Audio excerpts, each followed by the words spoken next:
안녕하십니까? 삼일기도에 오신 모든 분들을 환영합니다. 또 방송을 통해 함께 예배에 참여하시는 모든 분들을 하나님의 말씀으로 은혜 받는 시간 되시기 바랍니다. 오늘은 마태복음 6장 24절 주제 성경 쪽으로 해서 말씀을 살펴보도록 하겠습니다. 함께 같이 읽도록 하겠습니다. 한 사람이 두 주인을 섬기지 못할 것이니 혹 이를 미워하고 저를 사랑하거나 혹 이를 중히 여기고 저를 경히 여김이라. 두 주인을 섬길 수 없다는 말씀입니다. 그래서 오늘 제목을 오병이어의 기적 속에 숨은 두 마음이라고 정해 보았습니다. 주인의 마음과 그렇지 않는 마음, 이 두 마음이 이 오병이어 기적 속에 숨어 있기 때문입니다.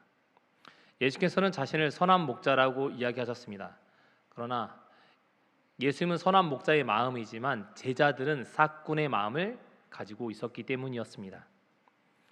싹군은 양을 버리고 도망가는 사람은 싹군이고 양을 위하여 목숨을 버리는 사람은 선한 목자입니다. 주인인 사람과 주인이 아닌 사람의 차이가 이렇게 극명하게 대조적으로 보이게 됩니다. 오병이의 기적 속에는 두 가지의 마음이 숨어 있습니다. 다름 아닌 예수님의 마음과 제자들의 마음입니다. 첫 번째, 예수님의 마음은 무리를 보시고 불쌍히 여기셨다고 말씀합니다. 목자 없는 양같이 목자의 마음으로 양을 보는 것처럼 보았더니 불쌍히 여겼다라고 이야기합니다. 헬라어로 이 불쌍히 여기다라는 말은 이 스플라크니조마이라는 불쌍히 여기다, 동정하다라는 마음이 이 단어에 사용되었습니다. 이 말은 동정심을 가지다, 자비를 베풀다, 이런 마음이 드는 것을 바로 불쌍히 여기다라는 단어 속에 들어 있습니다. 예수님은 그 사람들 마음과 동정 어린 마음으로 바라보았다는 것입니다. 이 단어가 사용되는 대표적인 것은 예수님께서 한 문둥병자가 예수님께 찾아와서 청원을 드렸을 때 그를 불쌍히 여기셨다라고 이야기하고, 오늘 읽었던 이 부분이 오병이어 기적 속에 목자 없는 양같이 다니는 것을 보고 불쌍히 여기셨다는 말씀을 이야기합니다. 그리고 사람들에게 보낼 때 자기에게 다가오는 사람들을 보시고 불쌍히 여겼다라고 이야기합니다.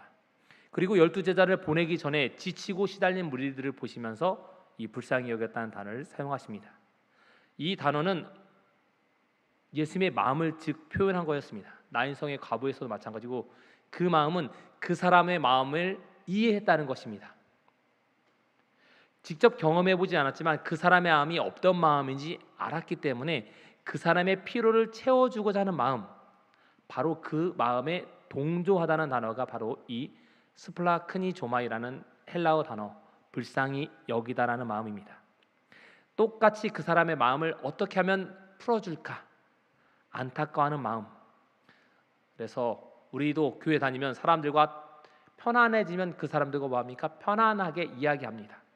상대의 마음을 알려고 하는 마음, 서로 아파하고 기쁠 때는 같이 기뻐하는 마음, 이 단어가 이 불쌍히 여기다는 단어 속에 들어 있습니다. 그래서 우리나라 말에도 기쁨은 나누면 배가 되고 슬픔을 나누면 반이 된다라고 이야기합니다.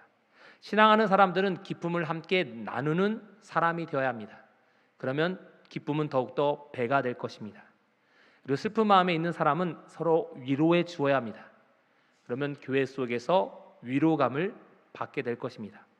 많은 사람들이 교회에 원하는 마음은 바로 기쁨을 함께 나누고 슬픔을 나누는 마음을 사람들이 받고 싶어 한다고 합니다. 많은 사람들이 교회를 찾지만 그런 것을 얻지 못하면 더욱더 실망하기 때문에 교회를 떠나간다라고 이야기합니다. 예수님의 마음은 그런 마음이었습니다. 자녀들이 고향에 오면 부모님들은 어떤 마음인가요? 집에 뭐 없지만 뭐 있는 거라도 다 퍼서 주려는 마음. 저희 어머니도 이번에 병원에 오시면서 바리바리 여러 가지 싸오셨습니다. 된장도 싸오시고 고추장도 싸오시고 이것저것 무거운데 가져오지 말라고 해도 뭐합니까?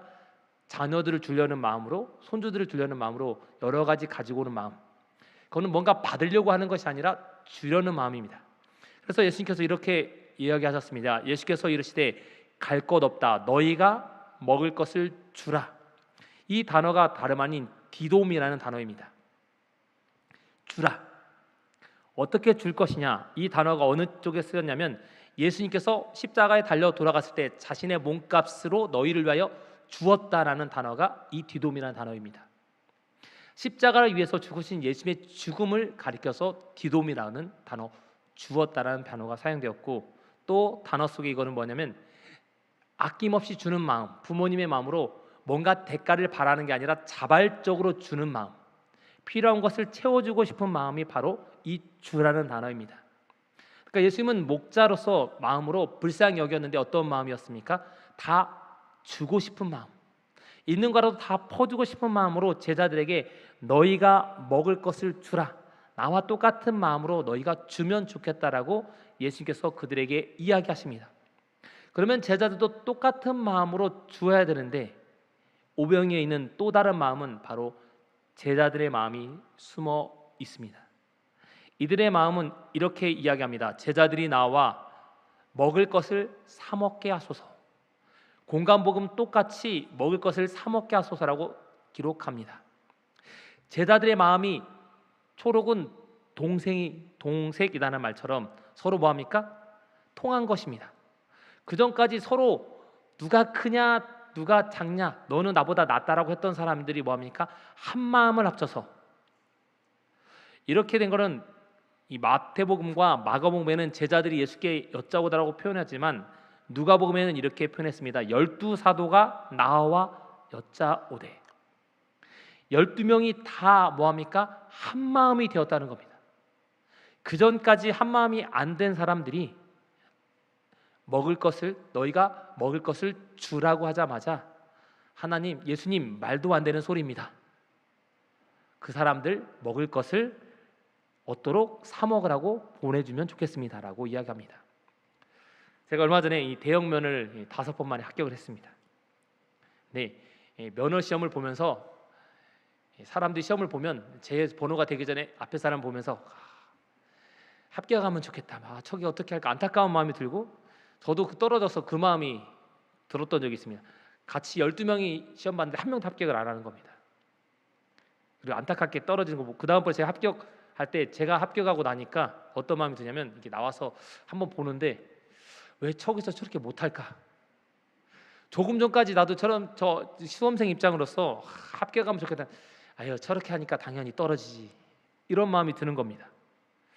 합격했으면 좋겠다는 마음이 아니라 저렇게 하면 떨어질 거다, 안타깝게라도 좀 아쉽게라도 붙었으면 좋겠다는 마음이 아니라 내 시험이 아니기 때문에 전혀 관심 없게 보게 되는 것입니다.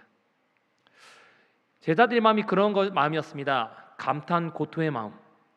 화장실 갈 때 다르고 나올 때 다른다는 말. 달면 삼키고 쓰면 뱉는 사람들이 바로 제자들의 마음이었습니다. 자신과 전혀 관계없기 때문에 자신이 그것을 지불하기는 싫은 것입니다. 그래서 현대에 만연하고 있는 금전 만능적인 마음, 전혀 자기과 상관없는 타인적인 마음이 그들의 마음에 무책임한 발언이 바로 이 말이었습니다. 아마 이것을 주도했던 사람은 다름 아닌 가롯 유다였을 겁니다. 왜냐하면 예수님의 제자들의 돈을 보관하는 사람이 다름 아닌 가롯 유다였기 때문입니다.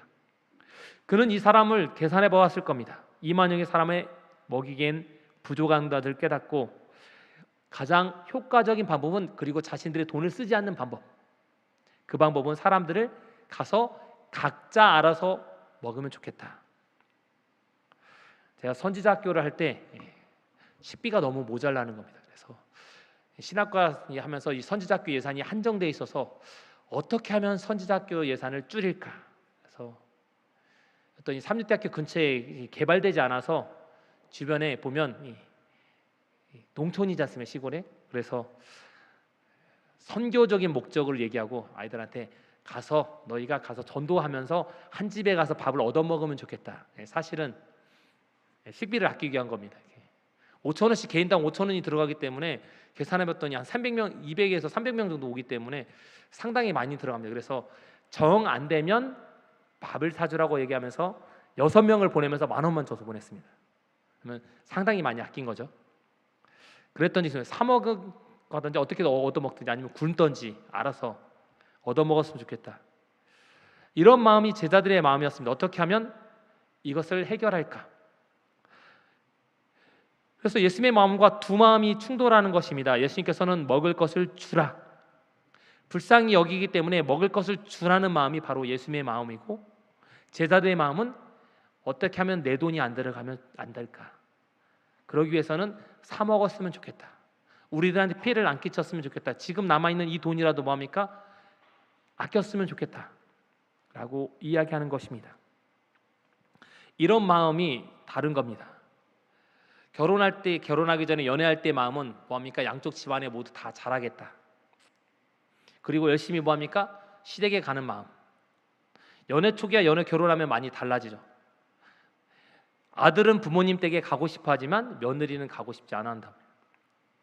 대가족인 집안들은 더욱더 그런다고 합니다. 그래서 코로나 때는 코로나 핑계가 생겼지만 이제 코로나가 끝났기 때문에 이제 다시 예전에 코로나 전에 유행했던 아이템들이 다시 유행하고 있답니다. 무슨 아이템이냐면 이런 아이템입니다. 이렇게 가짜 기부수술하는 분이 이렇게 쓰면 눈 깜짝하게 뭐합니까? 연출용 팔깁스용도 있고 연출용 다리 깁스용도 있습니다. 겉으로 보기에는 뭐합니까? 찍으면 진짜처럼 보여서 시어머니들이 볼 때 아, 며느리가 어머니 제가 일을 도와주고 싶지만 가서 뭐합니까? 제가 팔이 아파서, 제가 다리가 아파서 도와드릴 수 없습니다. 이런 명절용 아이템이 요즘에 아주 인터넷에 인기리에 팔리고 있다고 합니다. 뭐합니까? 두 마음이 서로 다른 거죠. 자녀의 마음과 서로의 다른 마음. 같은 장소에 있지만 예수님과 제자들의 마음이 이렇게 달랐습니다. 특별히 제자들의 마음은 현실적으로 뭐합니까? 계산합니다. 우리가 이 사람들을 먹이는 데는 200데나리온 가지고도 부족합니다. 분명히 예수님께서는 그들에게 먹을 것을 주라고 했지 그들에게 뭐합니까? 사서 주라고 말씀하지 않았습니다. 제자들은 이 누가복음에 보면 누가복음 이게 9장에 나오기 때문에 이 누가복음의 5장에 무슨 내용이 나면 다름 아닌 물고기를 훤히 비치는 낮에 대낮에 그물을 내리라는 예수께서 명령을 하십니다. 이 명령을 통해서 제자들에게 뭐합니까? 그때 일을 생각하도록 예수님께서 그들을 만드셨습니다. 그러나 그들은 조금만 생각하면, 과거를 생각하면 아, 얼마 전에 예수님께서 명령을 들었더니 우리가 어마어마한 기적을 경험했다는 것을 그들에게 알리도록 하시기 했습니다. 하나님께서는 육체적인 것, 영적인 것을 분명히 채우실 수 있었습니다. 제자들은 이것만 생각하면 되었습니다. 그때 분명히 시몬이 대답하기를 말씀에 의지하여 그물을 내리겠다고 이야기합니다. 제자들이 하신 분명 요구는 대낮에 맑은 호수에 고기를 잡으라는 것이었습니다. 그들은 이 교훈을 이미 누가복음 5장에서 배웠습니다. 그리고 이제 4장이 지난 9장에서 나오기 때문에 불과 얼마 지나지 않은 시기에 그들은 이것을 경험한 것입니다. 과거의 경험을 예수님께서 뒤돌아보라고 그들에게 너희가 먹을 것을 주라라고 명령하셨습니다. 그러나 제자들은 예수님의 이 명령에 충격을 받습니다. 전혀 과거를 생각하지 않고 현실만을 본 것입니다. 우리가 어떻게 줄 수 있겠습니까? 특별히 머리 좋았던 빌립은 돈을 계산해서 200데나리온이나 부족하다라고 이야기합니다. 초자연적인 것에 무감각해져 버린 제자들의 모습입니다. 예수님께서는 그래서 그들에게 깨닫게 하기 위해서 이 오병이의 기적 다음에 아직도 깨닫지 못하는 그들이 풍랑을 만나도록 하십니다. 풍랑을 통해서 그들의 마음에 깨지는 경험을 합니다. 그러나 풍랑을 만나고도 그들이 경험한 건 건너편으로 건너갔을 때 떡 가져가는 것을 잊었다는 것. 예수께서 바리새인과 사두개인의 누룩을 조심하라고 얘기했더니 아, 우리 깜빡 잊고 예수님께서 이 7병의 기적을 베푼 다음에 우리가 떡을 가져오지 않았구나. 뭐합니까? 전혀 예수님의 말과 전혀 다른 것을 대답하는 겁니다. 그들은 경험을 했지만 잘못 이해한 사람들이었습니다. 어쩌면 우리도 하나님의 말씀을 듣지만 잘못 이해할 수도 있습니다. 같은 곳에서 하나님의 말씀을 듣지만 두 가지 반응이 나타나기 때문입니다. 특별히 제자들은 현실적인 사람들이었습니다. 특별히 잘 아는 빌립은 200데나리온의 떡이 부족합니다라고 이야기합니다. 먹을 것을 주라는 말씀을 듣고 가룟 유다는 불가능하다고 얘기했을 거고, 이 말을 들었던 빌립은 계산하기 시작합니다. 가장 현실적인 대답을 한 것입니다. 200데나리온이라고 떡이 부족합니다. 오늘날 MBTI로 계산해 봤더니 이 사람의 성격은 ESTJ라는 성격이랍니다. 책임감도 있고 실제적이고 논리적이고 결단력이 있지만 뭐합니까? 가장 객관적인 사람, 사실에 입각적해서 뭐합니까? 전혀 이상적이지 않고 아니면 아니라는 사람. 이런 사람이 뭐합니까? 교회에도 있습니다. 목사님, 교회 형편에서나 현재 상황에서 그렇게 맞지 않습니다. 어떻게 할까요? 그러나 제자들은 이렇게 허점도 많고 실수도 많았지만 그들에게 칭찬할 만한 것이 있습니다. 예수님께서 말씀하셨더니 뭐합니까? 자리에 앉히고 너희가 있는 것 가지고 나눠주라고 말씀했을 때는 제자들이 군말하지 않고 순종한 것입니다. 이런 제자들의 믿음이 필요합니다. 확실하지 않고 불확실하지만 예수님의 말씀에는 순종하였기 때문입니다. 그래서 어떤 사람들은 그리스도인들의 성향에 대해서 이렇게 얘기합니다. MBTI 성향으로 그리스도인들의 성향을 비교했더니 그리스도인의 성향은 INFP면 아마 그리스도인들의 성향일 거다. 이 성향은 뭐냐면 최악의 상황에서도 늘 긍정적인 사람들, 더 나은 상황을 만들려는 이상주의적인 사람들이 그리스도인이라는 겁니다. 그래서 INFP에 보면 유쾌한 에너지를 가진 사람들, 긍정적인 사람들, 아마도 비건이거나 채식주의자일 것. 그러니까 교인들의 성향과 비슷한 게 이 INFP의 성향입니다. 여러분과 제가 이런 희망을 가지고 유쾌한 분위기를 만드는 사람들, 여러분들이 이런 믿음의 신앙을 가지게 되시기 바랍니다. 어쩌면 제자들과 같이 우리도 현실적일 수 있습니다. 그러나 하나님의 말씀을 믿고 그 말씀에 따르는 여러분과 제가 되시기 바랍니다. 네 번째는 어린아이와 같은 마음입니다. 이런 마음이 가장 필요합니다. 마태복음 14장에 보면 마가복음과 누가복음에 똑같이 얘기합니다. 우리에게 있는 것은 떡 5개와 물고기 2마리밖에 없다라고 이야기합니다. 예수께서 분명히 명령하셨습니다. 가서 보라. 가서 그들이 가지고 있는 게 무엇이냐고 물어봅니다. 그럴 때 뭐합니까? 이것밖에 없다고 이야기합니다. 그러면 이것밖에 없었을까요? 어린아이, 우리가 아는 것처럼 이걸 가지고 간 사람은 떡 5개와 물고기 2마리밖에 없었다고 하지만 아마 더 많은 사람들이 먹을 걸 가지고 있었을 겁니다. 그런데 어린아이만이 이것을 가져왔습니다. 이 새 공간복음에는 이것을 가지고 온 사람의 신분이 밝혀지지 않았습니다. 요한이 기록하지 않았다면 이 떡 5개와 물고기를 가져온 사람이 어린아이인 것을 알 수 없었을 겁니다. 요한복음은 6장 9절에 이렇게 얘기합니다. 여기 한 아이가 있어 보리떡 5개와 물고기 2마리를 가지고 있나이다. 그러나 이것이 얼마나 되겠냐고 이야기합니다. 사도 요한은 이렇게 기록했습니다. 수많은 사람들이 현실적으로 자기의 이익을 챙기느라 예수님께 가져오지 않았다는 것입니다.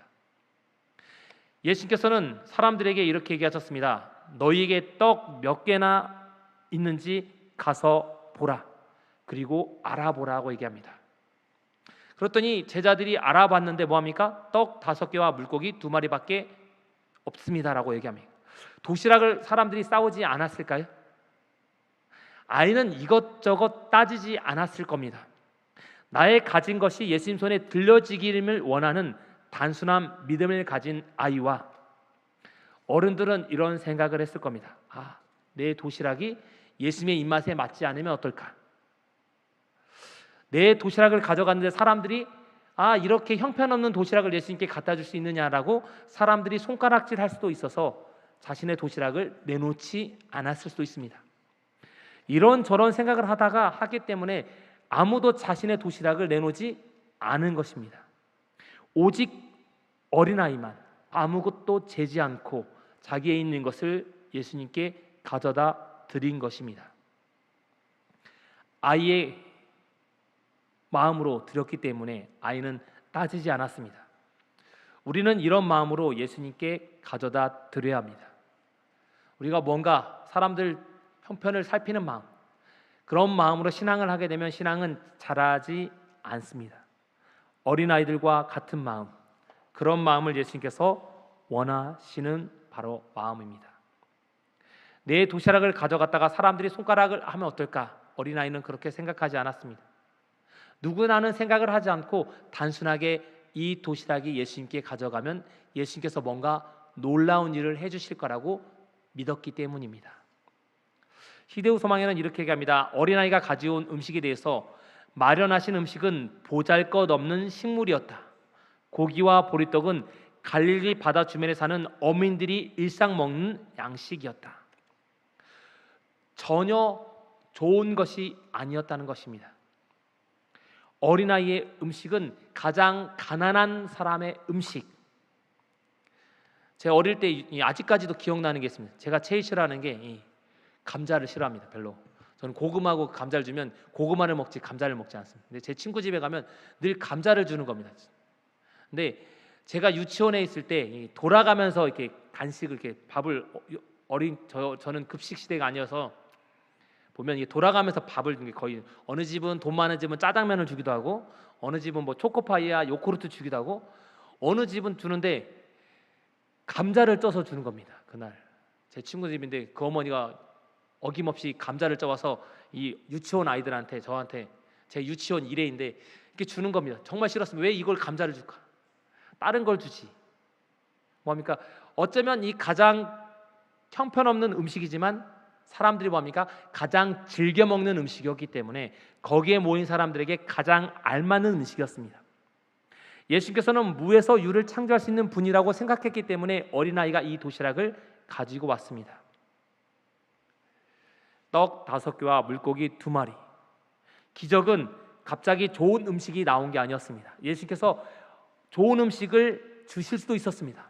그러나 가장 평범한 것을 주셨습니다. 빵은 보리가루로 만든 둥근 모양의 넓적한 모양의 빵이었고 보리는 특별히 밀보다 당시 훨씬 쌌습니다. 그래서 보리떡을 가져온 것입니다. 이 아이의 가정이 그만큼 어려운 형편의 아이였기 때문입니다. 그리고 물고기는 고대나 동양에서 흔히 볼 수 있는 말린 물고기, 그리고 어부들이 뭡니까? 잡아다가 팔지 못하는 고기를 주워다가 말린 고기였습니다. 왜냐하면 그들은 빵과 함께 이 물고기를 말린 물고기를 반찬처럼 먹었습니다. 그래서 물고기 2마리와 보리떡 5개입니다. 이 음식으로 예수님께서 수많은 사람을 먹이신 겁니다. 예수님께서는 구약에는 이렇게 얘기합니다. 저가 반석을 변하여 못이 되게 하시고 차돌로 샘물이 되게 하셨다. 무에서 유를 창조하시는 분이, 말씀으로 세계를 창조하신 분이 더 좋은 것으로 주실 수도 있으셨습니다. 그러나 사람들이 드리는 것으로 예수께서는 기적을 베푸십니다. 지금도 마찬가지로 하나님께서는 새로운 것으로 이적을 베푸시는 게 아니라 우리의 마음을 드리는 마음을 가지고 하나님께서 이적을 베푸십니다. 2가지의 길 중에 여러분은 어떤 길을 선택하시겠습니까? 제가 어렸을 때 지름길로 가는 걸 좋아했습니다. 사실 지름길이 아니라 저희 집으로 가는 길에 죽어라고 이렇게 뛰어가는 겁니다. 한쪽에 친구들이 가면 저는 반대편으로 쉬지 않고 뛰어서 오면 집에 먼저 도착합니다. 그러면 그게 지름길이라고 얘기하는 겁니다. 뭐합니까? 반대 어느 길로 따라서 뭐합니까? 가는 길이 목적지는 도착하지만 빨리 도착할 수 있고 늦게 도착할 수 있습니다. 전혀 다른 방향으로 갈 수도 있습니다. 예수님께서 처음 이 사람들에게 먹을 것을 주라고 하는 이야기는 빌립에게 물어보셨습니다. 요한복음에 보면 빌립에게 이르시되 어디서 떡을 사서 이 사람들에게 먹이겠느냐. 빌립에게 가장 먼저 물어보셨습니다. 기회를 가장 먼저 빌립에게 주신 것입니다. 우리가 잘 아는 것처럼 1844년 이 재림한다고 했을 때 그 기별에 대해서 환상을 본 건 화인 여사가 첫 번째 사람이 아니었습니다. 그 전에 2명의 사람이 더 있었지만 그 사람들은 전하는 걸 꺼려해서 가장 연약했던 이 화인 여사가 복음을 전하게 된 것입니다. 빌립이 열심히 계산기를 두드리고 있을 때 실질적으로 행동한 사람이 있었습니다. 그 사람은 다른 사람이었습니다. 예수님의 질문을 가만히 보면 먼저 빌립한테 질문하셨습니다. 빌립이 수치상으로, 이론적으로, 현실적으로 불가능하고 대답합니다. 빌립이 잘못했을까요? 교회도 이런 사람이 있다고 말씀드렸습니다. 그리고 이상적인 사람도 있습니다. 두 사람 다 교회에 필요한 사람들입니다. 누가 옳거나 그런 사람은 아닙니다. 왜냐하면 성경에도 이렇게 얘기합니다. 너희는 그리스도의 몸이요 지체의 각 부분이라고 이야기합니다. 현실적으로 안목을 보는 사람도 필요하고 이상적인 안목을 지닌 사람도 필요합니다. 그런데 가장 필요한 사람은 누구일까요? 이 현실적인 안목을 지닌 사람, 이상적인 안목을 지닌 사람도 아니고 가장 필요한 사람은 바로 안드레와 같은 사람이 필요합니다. 안드레는 이렇게 얘기합니다. 여기 한 아이가 있어 보리떡 5개와 물고기 2마리를 가졌다라고 이야기합니다. 안드레도 믿음상으로 보면 연약한 믿음을 드러냅니다. 그것 가지고 얼마 되지 않는다고 이야기합니다. 그러나 안드레는 수치상으로 계산만 하거나 이상적으로 기도만 하는 사람이 아니었습니다. 바로 움직이는 사람이었습니다. 현재 우리가 가지고 있는 것이 무엇인지 정확히 파악한 사람이 바로 안드레였습니다. 우리는 현실적인 사람도 필요하고 이상적인 사람도 필요하지만 안드레처럼 행동으로 옮기는 사람이 가장 필요합니다. 예수님의 말을 그대로 받아들인 것입니다. 너희한테 있는 것이 무엇이냐라고 했을 때 사람들을 통해서 물어본 것입니다.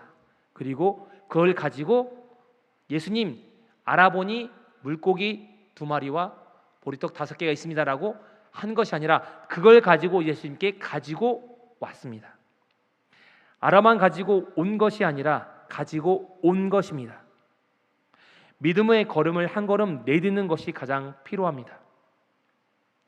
음식을 차단 안 하는 사람, 그리고 그것을 예수님께로 가져오는 사람의 모습이 바로 안드레의 모습입니다.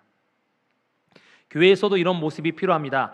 다 된다고 믿음으로 해보자는 사람, 이상적인 사람, 그리고 현실적으로 그건 불가능하는 사람, 두 사람 다 필요하지만 가장 필요한 사람은 한번 해보는 사람입니다.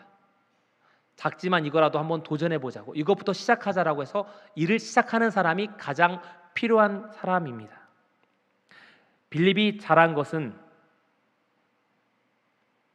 계산만 했기 때문에 그것만 잘했습니다. 그러나 안드레가 잘한 것은 빌립처럼 계산하지 않고 직접 찾아보고 그것을 예수님께로 가져온 것입니다.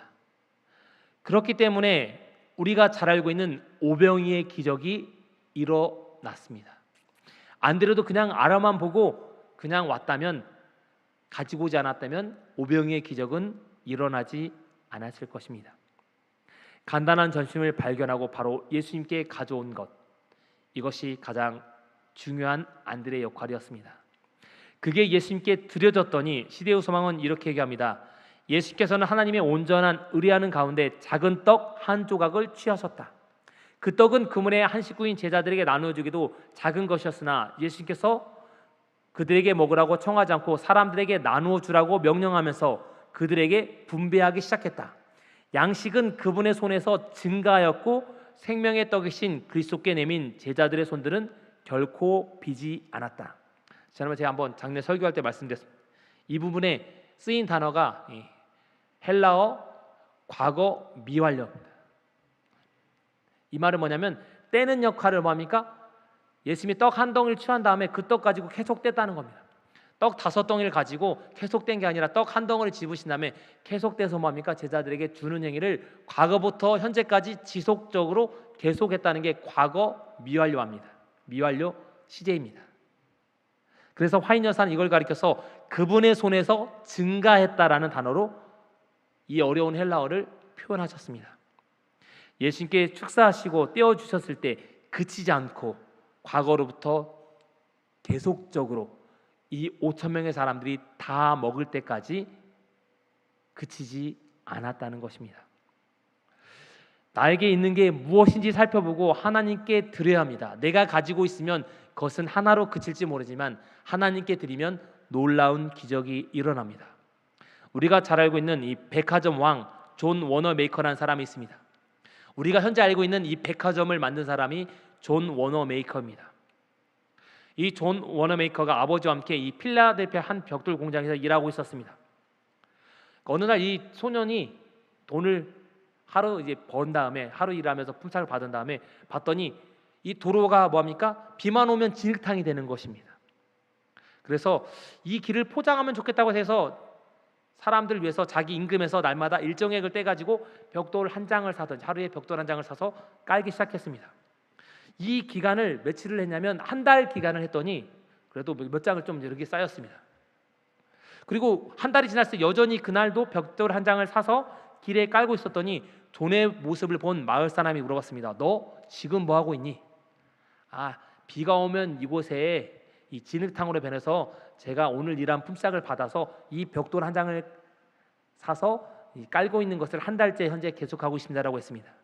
이 이야기를 들은 이 사람이 마을 사람들에게 이야기했더니 마을 사람 모두가 이 존에 대해서 감동을 받고 온 마을의 힘을 합쳐서 이 포장해서 뭐합니까? 길을 다 포장한 것입니다. 이 소년은 수년에 걸쳐서 포장할 걸 생각했는데 며칠 만에 이것이 완성된 것입니다. 이 사람이 미국의 백화점 왕이 된 존 워너메이커입니다. 그리고 대통령이 이 사람에게 나라의 장관이 되어달라고 부탁했습니다. 그랬더니 이 사람이 계속 거절합니다. 그리고 한 가지 조건을 겁니다. 내가 장관을 수락하는데 주말에는 교회 가는 걸 허락해주면 제가 장관을 수락하겠습니다라고 합니다. 사람들이 물어보면 주일교사가 뭐가 좋아서 그러냐고 라고 물어봤더니 이 사람이 이렇게 대답합니다. 장관은 오래 해봤자 1년에서 2년밖에 하지 못하지만 주일교사는 내가 평생 하기 때문에 이 직을 제가 놓을 수 없습니다라고 이야기한 것입니다. 이 사람이 다름 아닌 미국과 전 세계에 자신의 부를 나누어 주면서 우리가 잘 알고 있는 YMCA 건물을 지어준 사람이 바로 이 존 워너메이커입니다. 우리나라에 있는 종로 2가의 YMCA도 이 사람이 지어준 건물이라고 합니다. 이런 사람이 있었기 때문에 뭐합니까? 달라진 것입니다. 한 사람의 한 소년이 달라진 마음을 가졌을 때 온 마을이 달라지고 이 한 사람이 달라질 때 이 백화점에 모아놓은 사람 여러 사람의 편리성을 위해서 하는 일들이 일어나게 된 것입니다. 제가 처음으로 인재교회라는 교회에 제가 가게 됐습니다. 여기 보면 이 뒤에 은행나무가 있는데 그 앞에 은행나무 하나 더 있었습니다. 제가 지난번에 말씀드린 것처럼 제가 앞집이 망하던지 길이 났으면 좋겠다 했더니 진짜 길이 제가 간 다음에 길이 나서 이 길이 생겼습니다. 근데 그러면 제가 아래에 보면 이 빨간색 부위에 보시죠. 이 부분이 왜냐하면 교회 차들이 들어올 때 좁아서 지금은 포장이 되는데 약간 비포장이어서 들어올 때 약간 마지막 꺾을 때 좋지 않은 겁니다. 그래서 제가 어떻게 하면 좋을까 하다가 제가 돈은 없고 교인들한테 헌금하자고 했지만 제가 뭐 몸으로 때우는 수밖에 없어서 가진 건 힘밖에 없어서 제가 이 화단을 다 파내가지고 돌을 봤더니 돌이 안 캐져서 제가 힘으로 캐서 여기를 제가 세면을 사가지고 메꾸고 이 동그라미 오른쪽에 침대 보면 여기가 지금 현재 평평해졌습니다. 많이. 근데 뒤에가 군인 수양관인데 우리 담임 목사님 아실 텐데 여기가 좀 이렇게 경사져가지고 이 앞집하고 경사진 땅입니다. 그래서 제가 어떻게 할까 하다가 뒤에 이 절이 데이케어 센터를 새로 지으면서 포크레인으로 막 하고 있길래 이 뒷면을 공사하길래 포크레인으로 한 2-3만 떠주면 좋겠다고. 그 다음에 제 허리를 좀 심하게 아팠는데 제가 일주일 동안 이 외발수레를 빌려가지고 일주일 넘게 계속해서 이게 포크레인 2-3 떴는데 그게 쉽지 않더라고요. 계속 날라다가 이 땅을 메꿨습니다. 그래가지고 제가 이 공구를 빌려가지고 땅 다지는 기 가지고 다지기도 하고 돌도 여러 가지 넣으면서 해서 좀 이게 아까 이쪽에서 캔 돌을 갖다가 이쪽에다 메꾸기도 하고 해가지고 땅을 다졌더니 제가 나중에 간 다음에 봤더니 이걸 또 파쇄석을 깔고 포장해가지고 지금은 주차장이 상당히 넓어졌습니다. 그랬더니 교인들이 목회자가 열심히 하는 걸 감동을 받아서 교인들이 목사님이 이렇게 얘기 열심히 하시는데 교회를 좀 군인 생활관 있는 데를 좀 더 꾸미면 좋겠다 해서 겨울만 되면은 여기 식사하는 곳에 항상 얼어서 고민이었는데 교인들이 돈을 모아서 20명도 되지 않는 교인들이 돈을 모아서 이 군인 생활 옆에 있던 이 샌드위치 판넬에서 막는 일을 했습니다. 십시일반 한 사람이 제가 할 수 없다고 생각하고 제가 작은 봉사를 했지만 함께 합치면서 교인들의 마음이 한 마음 되는 일을 하게 되었습니다. 오병이의 기적도 한 소년의 마음으로 인해서 바뀌게 되었고 그것을 실천했던 안드레 때문에 달라지게 되었습니다. 예수님 당시 온 많은 사람들의 형편은 넉넉한 사람도 있고 그렇지 않은 사람도 있습니다. 그러나 가장 어려운 형편에 있었던 한 소년의 도시락으로부터 이적이 시작되었습니다. 자신이 부족한 걸 알았기 때문입니다. 엘리야도 특별한 사람이 아니라 우리와 성정이 같은, 성격이 똑같은 형품 가졌다는 것을 이 헬라어 단어에도 표현되었습니다. 전혀 다른 사람이 아닌 그는 우리와 똑같은 사람이지만 열심히 믿음을 가졌을 때 기적이 일어났다는 것입니다. 제자들은 믿음에 순종하는 사람들이었습니다. 예수님 말씀을 순종하면 기적은 일어나게 되어 있습니다. 그렇기 때문에 제자들과 사람들은 오병이의 기적을 경험할 수 있었습니다. 사람의 마음과 하나님의 법이 우리 마음에 끊임없이 싸우고 있습니다. 인간적인 마음의 형편에 들 때가 있고 그렇지 않다라고 생각할 때 있습니다. 시험 기간에도 이런 마음이 들 것입니다. 학생들도 이런 마음이 학생 때 특별히 마음이 들 겁니다. 교회 와서 예배 드리는 것보다 공부하는 게 더 좋을 거라고 생각합니다. 근데 저는 교회 와서 예배 드릴 때 피해 본 적이 한 번도 없습니다. 중학교 3년 동안 제가 초등학교 때부터 화요일, 금요일 안식일을 빠진 적이 한 번도 없습니다. 화요일날도 이 야간 자율학습하면 교감 선생님께 말씀드리고 교회 가야 된다고 말씀드리고 대신 교회 예배 끝나고 다시 그러면 30분도 안 돼서 끝납니다. 그리고 금요일은 6시까지 말고 교회 가야 된다고 말씀드리고 가고 이렇게 했더니 제가 3년 동안 가장 혜택 받은 건 제가 중학교 들어갈 때 기도했던 게 제가 호남 삼육에 중학교에 가고 싶었습니다. 그러나 저희 형편이 너무 넉넉지 않아서 중학교는 가면 안 가면 좋겠다. 기숙사비도 들어가고 여러 가지 들어가기 때문에.